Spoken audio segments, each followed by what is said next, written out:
ఎబ్బేసు ప్రార్థన, మొదటి ప్రార్థన, దేవా నిశ్చయంగా నన్ను ఆశీర్వదించు, మొదటి మాట. రెండో మాట, మా సరిహద్దులు విశాలపరచువయ్యా. హల్లెలూయా.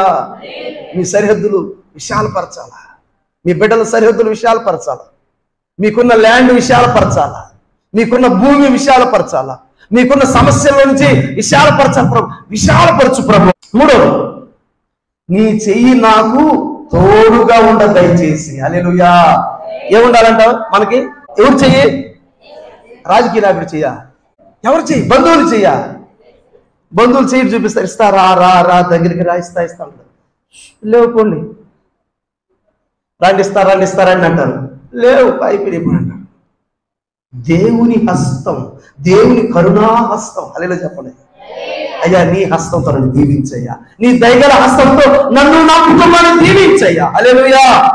దీవించ. నీ చెయ్యి నాకు తోడుగా ఉండదు దయచేయి ప్రభువా. ఏ చెయ్యి? మన చెయ్యి కాదు, మన చెయ్యి కాదు. ఈ చెయ్యితో ఆశీర్వదించడం, మన కోసం దీవించాలని ఒక చెయ్యి గాయపరచబడింది. ఏ చెయ్యి? యేసయ్య చెయ్యి. చప్పటి కొట్టండి గట్టిగా. హల్లెలూయా. ఆ చెయ్యి మనం ఆశీర్వదించాం. హల్లెలూయా. ఏ చెయ్యి? మన కోసం దెబ్బలు తిన్నదే, మన కోసం చెయ్యి గాయపరచబడిందే.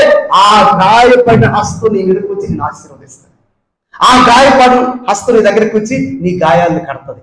అవి శరీర గాయాలైనా, మనసులో ఉన్న గాయాలైనా, హృదయంలో ఉన్న గాయాలైనా, హృదయములో రేగే గాయాలన్నిటినీ కట్టిన ఆయన కడతాడు. నీ గాయాలు కట్టేది ఎవరంటే మనుషులు కాదు, దేవుడు. హల్లెలూయా. మనుషులు కడితే ఊరికి కట్ట ఉంటుంది. దేవుడు పెట్టాడంటే నువ్వు ఆశీర్వదించబడతావు, నువ్వు స్వస్థపరచబడతావు. ఇప్పుడు మనకి ఎవరు ఏ చేయి కావాలి? లేదు పలానా వస్తాను పాస్టర్ గారు, వాళ్ళు చేస్తే మాకు కావాలి. మంచిదే, ప్రయత్నం చేయండి, తప్పులేదు. కానీ నువ్వు అర్థం చేసుకో, దేవుని కరుణాహస్తం, దేవుని దయగలిగిన హస్తం వస్తే తప్ప మన కార్యాలు జరగవు. ప్రభు నీ హస్తం నాకు తోడుగా దయచేయి. అడగదామా? ఏసైనా అడగదామా? ఎంతమంది అడుగుతారు? గట్టిగా అడగాలి. అడగండి. వాక్యం భయం. నీ చెయ్యి అది చెప్పరేం మరి ప్రార్థన. యేసయ్యా నీ చెయ్యి నాకు తోడుగా ఉంది నీ ప్రభు. హల్లెలూయా. ప్రభు నా డబ్బు నాకు తోడుగా రాదయ్యా, మా బంధువులు మాకు తోడుగా రాదయ్యా. లేదా నువ్వేమనుకున్నావు అవి తోడుగా ఉండవు. దేవుని హస్తము నీకు తోడుగా ఉండాలి, మనకి తోడుగా ఉండాలి.